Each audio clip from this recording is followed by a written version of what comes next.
नमस्कार नमस्कार। आई। प्रणाम।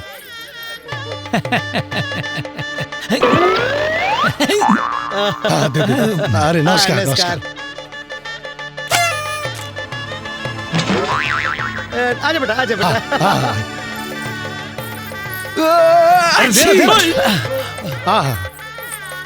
चल चल नमस्कार। आई चल। हाँ अंदर चले। लागत आई लोगन के हम कतो देखले रहनी का। हाँ ससुरा पहचाना तो का। लागत आ रहुआ के कहीं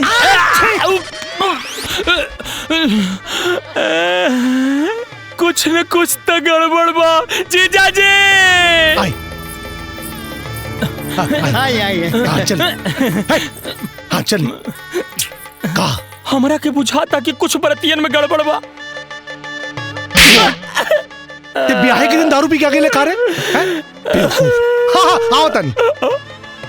आयो दादा हम आज तक क्यों सुनता ही नहीं के।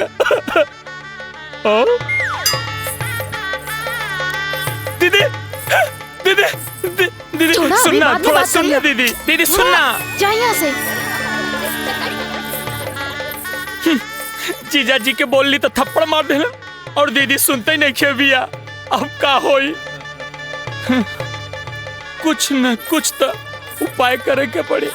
गजाननं भूतगणाधिसेवितं कपित्थजम्बूफलचारुभक्षणम् उमासुतं शोकविनाशकारकं नमामि विघ्नेश्वरपादपङ्कजम्। ओम श्री गणेशाय नमः। श्री गणेशाय नमः। मंगलम भगवान विष्णु मंगलम गरुड़ध्वज मंगलम पुंडरीकाक्ष मंगलाय तनोहरि सर्वमंगल मांगल्ये शिवे सर्वार्थ साधिके शरण्ये त्र्यंबके। लगातार रहुआ के हम कहीं न कहीं देखले बानी। स्थान देवताभ्यो नमः। ओम श्री ग्राम देवताभ्यो नमः। ओम श्री अग्नि देवताभ्यो नमः। ओम श्री सर्वदेवेभ्यो नमः। जयंती मंगला काली भद्रकाली कपालिनी दुर्गा क्षमा शिवा धात्री स्वास्वदा नमोस्तुते।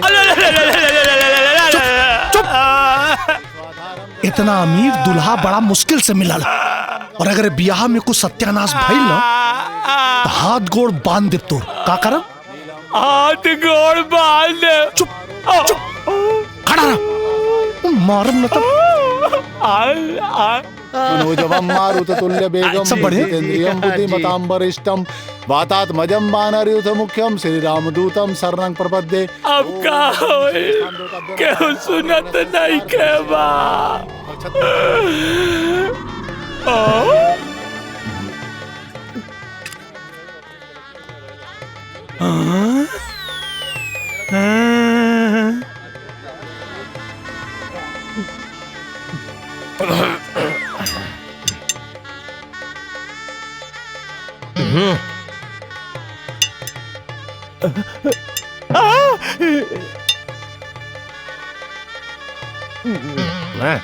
पैन भेजो।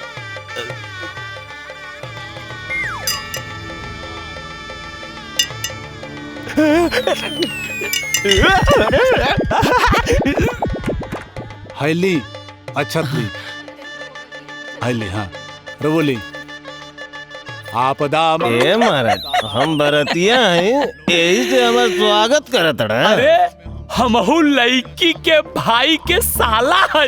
रउरा स्पेशल स्वागत करे खातिर लाइल बानी। स्पेशल स्वागत कहीं मारम रम क्या जी? ना जी ना। इतरन स्वागत करे में इतना देरी काहे कर दिया? रउरा लेट न मिलनी यही से स्वागत करे में लेट भइली। माला दान करी। हाँ ओ मंगलम भगवान विष्णु मंगलम गरुड़ध्वज मंगलम पुंडरीकाक्ष मंगलाय तनोहरि सर्वमंगल मांगल्ये शिवे सर्वार्थ साधिके शरण्ये त्र्यंबके गौरी नारायण। हितराम ए हितराम हमारी लइका पार्टी में कुछ न कुछ गड़बड़ बुझाता। गड़बड़ कुछ गड़बड़ सब कुछ गड़बड़ मतलब गड़बड़ नंबर 1 ये सब ठाट बाट नकली बा। ओम प्रदक्षिणात पाहि माम ओम अग्ने प्रत्यक्षामि करिष्यामि मम।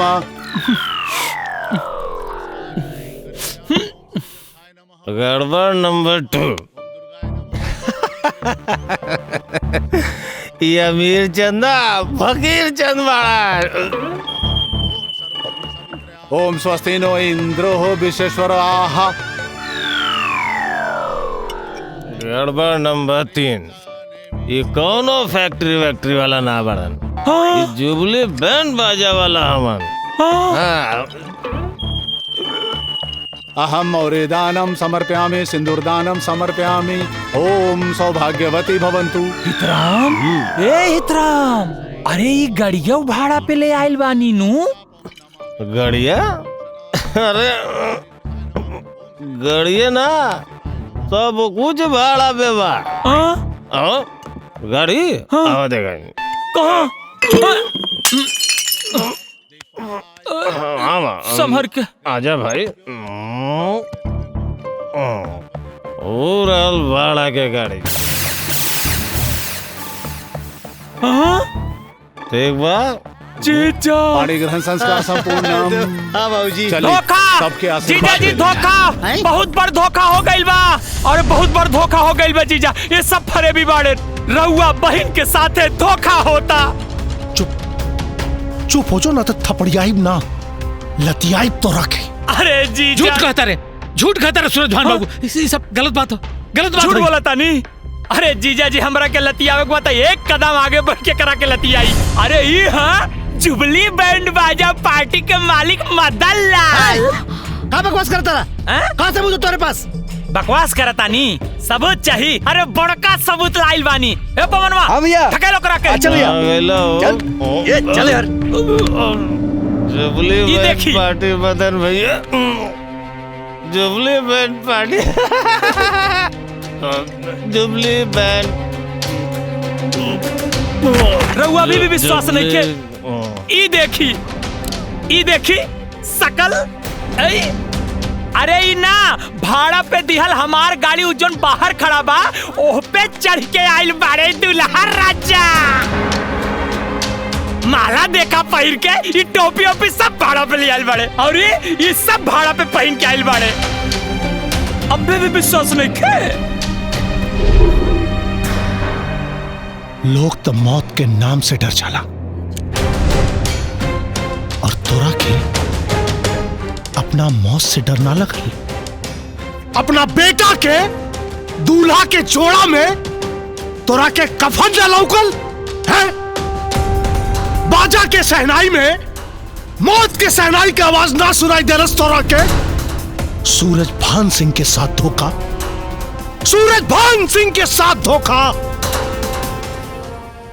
सूरज भान बाबू,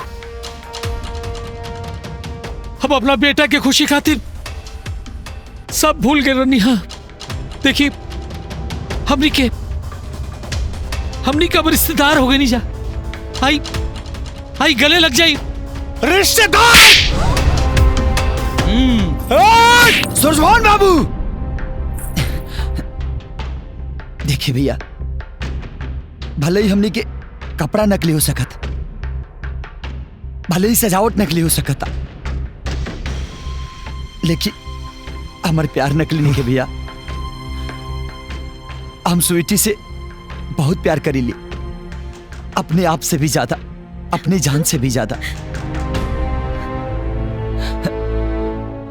ए स्वीटी, समझाओ ना भैया के हम तो उसे बहुत प्यार करी ले, बहुत।